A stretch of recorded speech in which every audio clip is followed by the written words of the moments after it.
안녕하세요. 지원자분 업무 안내 도와드릴 정영민 대리입니다. 지원자분 확인 위에 지역, 나이, 근무 가능 일정 부탁드립니다. 영등포구 당산동 23살, 평일 오후 6시부터 주말 오후 7시까지 가능합니다. 확인 감사드립니다. 경매 매물로 올라온 아파트 단지 외부 촬영 직원 모집하고 있어요. 일당 기본급 10만 원이고요. 주말과 공휴일 휴식, 아주 편하고 간단한 업무예요. 시간 괜찮으시면 일단 업무에 대해서 간단하게 설명드릴까요? 네, 업무 내용은 경매 매물 나오면 매물 주변 사진 30장, 동영상 2개 파노라마식으로 정문 후문 기준이고요. 아파트 정문 후문 근처 상가들 사진이랑 찍어주시면 됩니다. 외근 업무가 주 업무라서 사무실에 출근할 필요 없이 집에서 출퇴근하시면 됩니다. 출근 오전 9시, 퇴근 오후 6시이고요. 주말과 공휴일 휴식, 일당은 퇴근하는 대로 바로 기본 1급 10만 원 입금해드려요.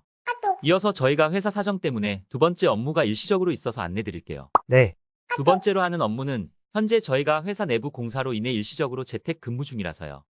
저희가 경매 컨설팅 고객님 있으신 장소에 방문해서 경매 입찰 보증금 받아야 하는 상황이에요. 받으셔서 경매 매물 법원에서 입찰 대행하시는 저희 회사 직원분에게 전달만 해주시면 됩니다. 두 번째 업무는 이동 거리가 좀 있어서 1급 17만 원 드리고 있습니다. 대학교 3학년인 23살 경훈 씨는 방학을 맞이해서 학비와 생활비를 벌기 위해서 알바를 찾고 있었습니다. 알바문과 알바천국에 이력서를 올려놓은 지 2주일 정도 지나서 여러 업체에서 연락이 왔습니다. 그중 경매 컨설팅 회사에서 연락이 와서 설명을 들어보니 경매 매물을 조사하는 업무를 모집한다고 하였습니다. 연기과 전공인 경훈 씨는 그때까지 티켓 매대 알바, 연극 보조나 홍보 알바 등을 해봤지만 경매 컨설팅 회사 알바는 처음이었습니다. 다양한 경험을 하고 싶었던 경훈 씨는 이참에 잘 몰랐던 분야를 배울 수 있겠다는 생각으로 경매 조사 업무에 지원했습니다. 경훈 씨는 정영민 대리가 시킨 대로 매일 매물 주소지에 나가서 아파트와 주변 사진 30장과 동영상 2개를 촬영해서 보냈습니다. 그렇게 20일 정도 경매조사 알바를 하던 경훈 씨에게 정영민 대리는 자기네 회사 사정으로 공석이 된 두 번째 업무가 있는데 할 수 있는지 물었습니다. 그 두 번째 업무는 경매 컨설팅 고객의 입찰 보증금을 받는 것이었습니다. 입찰 보증금을 받아서 회사 직원분에게 전달하면 된다는 것이었습니다. 경훈 씨는 그렇게 입찰 보증금 전달 알바를 시작했습니다. 그렇게 2주일 동안 2억 원이 넘는 돈을 전달하던 경훈 씨는 고객에게서 돈을 받으러 간 현장에서 경찰에게 체포되었습니다. 바로 보이스피싱 조직의 현금 수거책으로 체포가 되게 된 것입니다.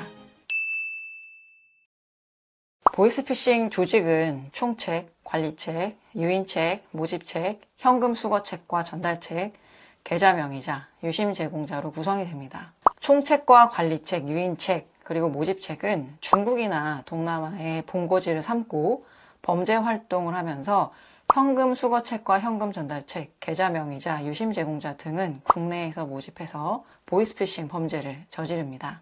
보이스피싱 모집책이 이거 보이스피싱 현금 전달책 또는 수거책 1입니다 라고 설명하면 그걸 할 사람은 아무도 없죠.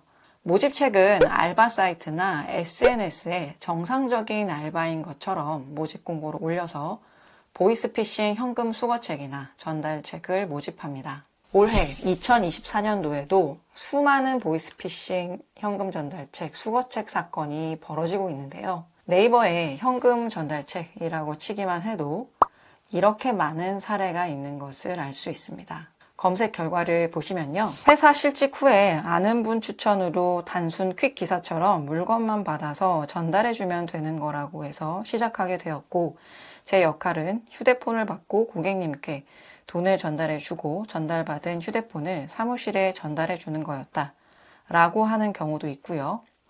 알바 천국에 이력서를 올렸는데 추심회사라고 연락을 받았다.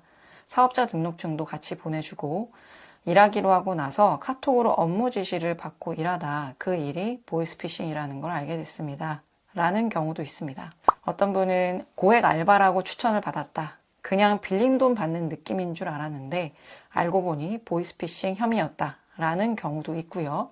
부동산 임장 계약금을 받아서 전달하는 일이라고 해서 한 건당 8만 원의 식비를 받고 일을 했는데 보이스피싱 전달책이었다 라고 합니다 라는 경우도 있습니다. 그럼 어떤 것을 보이스피싱, 현금 수거책 또는 현금 전달책 알바로 의심을 해봐야 할까요? 보이스피싱 현금 전달책으로 의심할 수 있는 알바의 외형을 정리해보면요. 회사 자금 관리 알바, 채권 추심 대행 알바, 경매나 부동산 매물 조사 알바, 시장 조사 알바, 금융기관 외근직 대출 서류 자서 알바, 이런 것들이 있습니다. 보이스피싱 모집책은 지원자로 하여금 의심을 하지 못하게 곧바로 현금 전달일을 시키지는 않습니다. 10일에서 20일 정도는 마치 정상적인 알바인 것처럼 다른 일을 시킵니다. 정상적이지만 다른 알바에 비해서 일은 조금 수월한데 돈을 조금 더 많이 주는 고액 알바 또는 꿀알바처럼 느껴지게 하죠.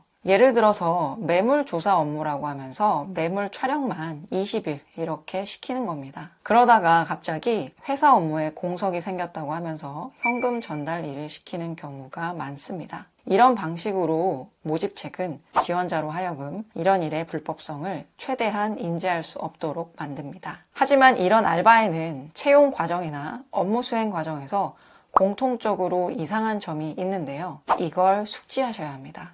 회사 이름을 검색하면 존재하는 회사는 맞지만 온라인으로만 면접을 본다거나 하는 일이 간편한데 그에 비해 다소 높은 알바비를 준다거나 급여를 월 급여로 이체해 주는 것이 아니라 전달받은 현금에서 빼가라고 한다거나 알바비를 건마다 다른 이름으로 이체해 준다거나 등등입니다. 조금 깊이 생각해 보면 알바를 하는데 이상한 지점이 있습니다. 그러니 이런 경우에는 보이스피싱 현금 전달책인지 반드시 의심해야 합니다. 그리고 바로 신고하고 그만둬야 합니다. 특히 그 어떤 경우에도 현금을 전달받아서 전달하는 알바는 없다는 것을 숙지하셔야 합니다. 보이스피싱 현금 전달책 사건에 연루되었다면 내가 아무리 합법적인 알바라고 생각을 했고 불법성을 인지하지 못했다고 하더라도요. 수사기관은 그래도 약간의 불법성은 감지했을 것 아니냐라고 하면서 미필적 고의로 엮어서 사기죄의 공범으로 송치합니다. 특히 현장에서 체포되었다면 열의 9은 구속이 된다고 보시면 됩니다. 그리고 법원에서 보이스피싱 현금 전달책으로 재판을 받게 되면 사기죄의 공범뿐만이 아니라 사안에 따라서는 범죄수의 은닉죄나 문서위조죄, 범죄단체 활동죄 혐의까지 추가돼서 처벌이 될 수도 있습니다. 보통 검사의 구형은 5년에서 7년 사이로 구형합니다. 범죄에 가담한 기간이나 피해금의 액수, 범죄 수익금에 따라서 2년이나 3년의 징역형을 선고받게 됩니다. 그리고 형사 합의가 되지 않으면요, 형사배상명령이나 추후에 민사소송으로 피해 금액까지 손해배상으로 물어줘야 합니다. 따라서 알바 내용에 조금이라도 불법성이 있거나 이상함이 감지되는 경우에는 절대로 그런 알바는 하지 마시기 바랍니다. 이러한 내용을 꼭 숙지하셔서 범죄에 연루되거나 가해자로 가담하게 되는 일이 없으셨으면 합니다. 나와 내 가족이 법률 상식을 알지 못해서 피해를 보는 일이 없도록 영상 공유하여 주시고요. 앞으로도 유익한 영상을 전해드릴 수 있도록 구독과 좋아요도 부탁드립니다. 그럼 오늘 영상도 도움되셨기를 바랍니다. 감사합니다.